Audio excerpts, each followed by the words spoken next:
सुखचारी अने त्रिभुवन तिथि तथागत भगवान वो तीनों लोगों को गुरु वो है जिसका ध्यान दो भावस्था हो आदि देव और आदि आपने आसान कर दिया और आगे भाग का आपका भाव भगवान विष्णु ने उसको प्रयोग करते तो आनी है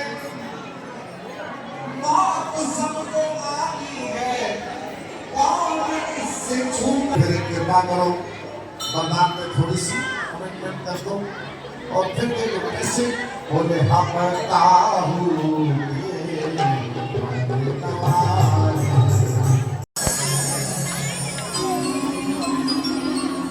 भगवान ने प्रकट होने का विचार किया, लेकिन कैसे प्रकट होंगे? बोले मनुष्य का रूप धारण करेंगे। रावण को मारने के लिए इंसान बनना पड़ेगा। अच्छा, मजे की बात मैं बार बार कहता हूं, ब्रह्मा जी की बनाई हुई सृष्टि में किसी पशु पक्षी को ऐसा नहीं कहना पड़ता कि तुम वही बनकर रहो। यानी कौवे को नहीं कहना पड़ता कौवा बनकर रहो, चील को नहीं कहना पड़ता चील बनकर रहो, अरे गधे को भी नहीं बोलना पड़ता कि गधे बनकर रहो, मगर इंसान को बोलना पड़ता है कि भाई अरे फोटो ले लो इंसान। क्योंकि इंसान आकार से तो भगवान ने बना दिया, लेकिन व्यवहार से इंसान बनना हम लोग चूक गए। तो भगवान ने सोचा अब रावण को मारना है तो इंसान बनना पड़ेगा। मस्तक में दिल में बैठा हुआ है, तो उसको यदि मारना है तो क्या करना पड़ेगा?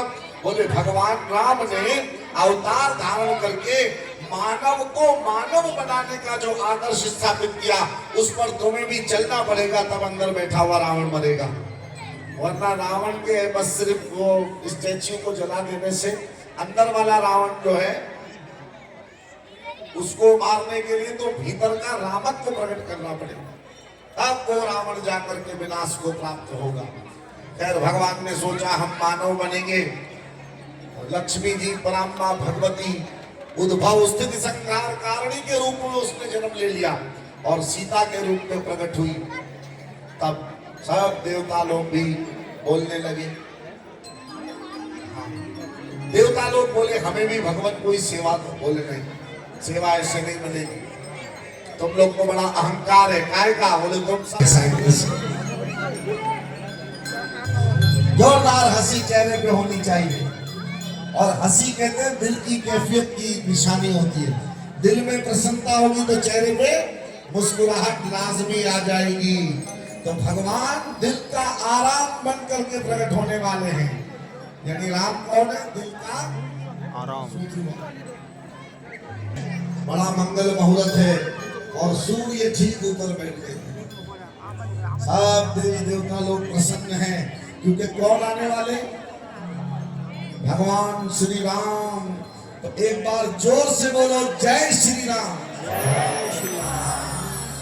मगर आवाज में मजा नहीं है। भगवान के आगमन की सूचना अभी पहुंची नहीं है, क्योंकि भगवान आए नहीं। कौशल्या माता प्रतीक्षा कर रही है कब ये बालक जन्मेगा, और वो मंगल घड़ी आ गई।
फिर प्रयागराज उनकी प्रार्थना को सुनते हैं और अगले जन्म में वो ही रानी क्या बनकर के आते हैं, शबर जात में पैदा होती है। आपको मैं एक और बात बताऊं, ये शबरी कोई नाम नहीं है, ये शबर एक जात है और शबर खानदान से, शबर कुल में पैदा हुई थी, इसका नाम इसलिए शबरी पड़ा।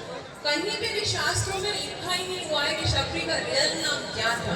शबर जात की थी इसलिए इसको क्या कहते थे, शबरी शबरी शबरी।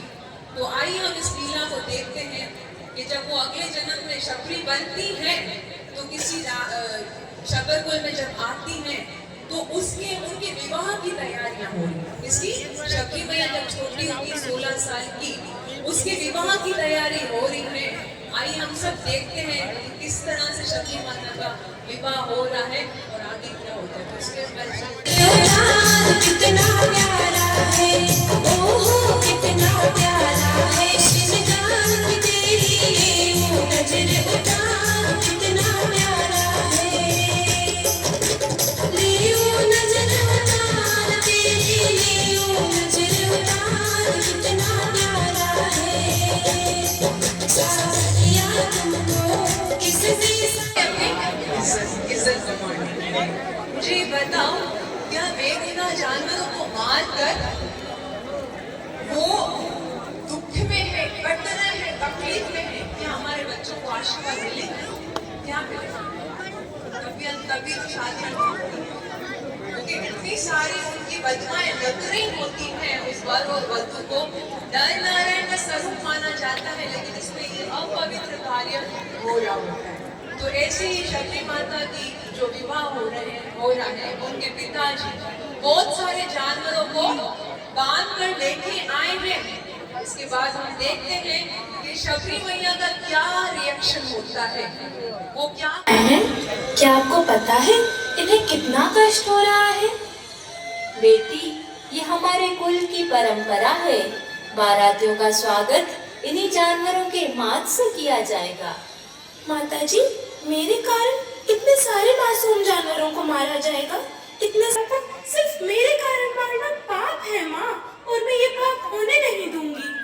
यही हमारे कुल की प्रतिष्ठा और शान है। ये सब ऐसे ही चलता आ रहा है और आगे भी ऐसे ही चलता रहेगा। पर माँ, ये कैसे परंपरा है माँ कि खुशियाँ मनाने के लिए इन मासूमों की हत्या करनी पड़े? अब बस भी करो शबरी, यही हमारी परंपरा है और ये होके रहेगा। तो माँ, ये मेरा आखिरी फैसला है। अब तुम अंदर चली जाओ। ये मैं नहीं देख सकती। अगर मेरी शादी की वजह से इन्हें मारा जा रहा है तो मैं इन्हें आजाद कर दूंगी और कभी शादी नहीं करूंगी। अब मैं इस घर में नहीं रह सकती हूँ। अगर मैं यहाँ रहूंगी तो ये लोग मुझे पकड़कर मेरी शादी की तैयारी फिर से करेंगे। अब मैं वन में चली जाऊंगी और वहीं अपना जीवन व्यतीत करूंगी, परंतु दोबारा लौट कर ऐसे घर में कभी नहीं आऊंगी। अगर मेरे विवाह से इनकी हत्या होती है तो मैं कभी विवाह ही नहीं करूंगी। हमने त्याग, मर्यादा और करुणा को अपनाया, वैसे ही हमें भी अहंकार छोड़कर सत्य और भक्ति को अपनाना चाहिए। और ये सारे गुण हमें संतों की सेवा करके ही प्राप्त हो सकते हैं, क्योंकि संतों की सेवा से ही प्रभु सबसे अधिक प्रसन्न होते हैं। ये महात्मा कितने भाव से भगवान का भजन कर रहे हैं और कितने आनंदमय दिखाई देते हैं। इनके मुख में एक अलौकिक तेज है, परंतु मैं तो नीच कुल में जन्मी एक तुच्छ बीनी हूँ। मुझे भगवान क्यों स्वीकार करेंगे? परंतु एक मार्ग है, मैं संतों की छुप कर सेवा करूंगी ताकि मुझे देखकर उन्हें कोई कष्ट ना हो। संतों की सेवा भगवान की असल सेवा है और मैं अपने जीवन को संतों की सेवा में लगा दूंगी। हे प्रभु, मेरे द्वारा किसी को कष्ट ना हो, यही मेरी विनती है। इस संसार में तो जन्म संसार। तो ये संत कौन होते हैं? जो सबका कल्याण करते हैं। भक्त वो होता है जो जप करके भजन करके सिर्फ अपना कल्याण करता है, लेकिन संत कौन होते हैं?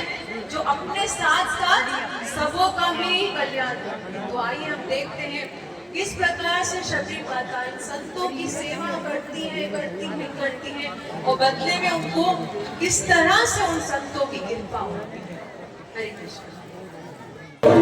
जी गुरुदेव। ये सारी व्यवस्था कौन कर रहा है? क्या तुम्हें कुछ ज्ञात है? गुरुदेव मुझे खुद ज्ञात नहीं ये सब कौन कर रहा है, परंतु ये तो अच्छा है ना, कोई हमारी सेवा कर रहा है, इसकी वजह से हमारा समय भी बच रहा है। नहीं मंगल, ऐसा सोचना कदापि ठीक नहीं है। यदि हम किसी से अपनी सेवा लेते हैं तो हमारे पुण्य उनके पास चले जाते हैं, और वैसे भी जब प्रभु ने स्वस्थ शरीर दिया है तो हमें अपना और अपना शिष्य स्वीकार करें। अब मैं तुम्हें मंत्र दीक्षा दूंगा पुत्री। आपका बहुत बहुत धन्यवाद गुरुदेव, मैं आपकी हमेशा आभारी रहूंगी। आज से तुम इसी कुटिया में निवास करोगी। जो आज्ञा गुरुदेव। स्त्री को रहने के लिए स्थान दे दिया। हाँ, तुम सत्य कह रहे हो। अब इस वन को भी वो स्त्री अपवित्र कर देगी। लगता है मतंग ऋषि का ज्ञान अब नष्ट हो गया है। इतना तुच्छ काम मुझे तो सोच कर ही क्रोध तो हमारी भी साधना नष्ट हो जाएगी। उस स्त्री की वजह से हमें भी प्रभु अपराध देंगे। छोड़ो, अब तो प्रभु ही देख लेंगे इस तुच्छ को। हाँ हाँ चलो, तेरी वजह से मैं अपवित्र हो गया हूँ। ऋषिवर मुझे क्षमा करें, मुझसे भूल हो गई, मुझे दिखा नहीं कि आप आ रहे हैं। इस बेलने की वजह से अब मुझे फिर से स्नान करना पड़ेगा।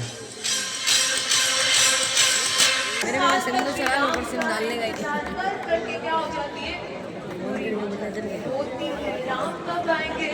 मेरे गुरु के वचन तो असत्य कभी भी नहीं हो सकते। इंतजार करती है, रोज मार्ग को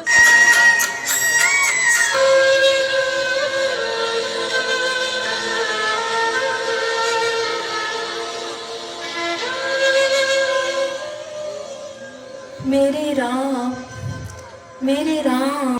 नहीं महात्मा, इन फूलों को ना रोकिए, ये मैंने अपने राम के लिए बिछाए हैं।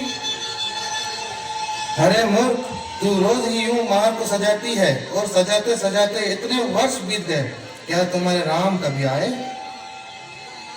हाँ बिल्कुल, और आएंगे भी क्यों। वो तो हम जैसे ज्ञानियों के पास आएंगे, इस नीच तुच्छ जात की बिल्ली के पास आएंगे भी क्यों। मेरे गुरु मतंग मुनि का वचन मिथ्या नहीं हो सकता। इस आदत के लिए तैयार रहती हूँ। क्या अचानक आ गए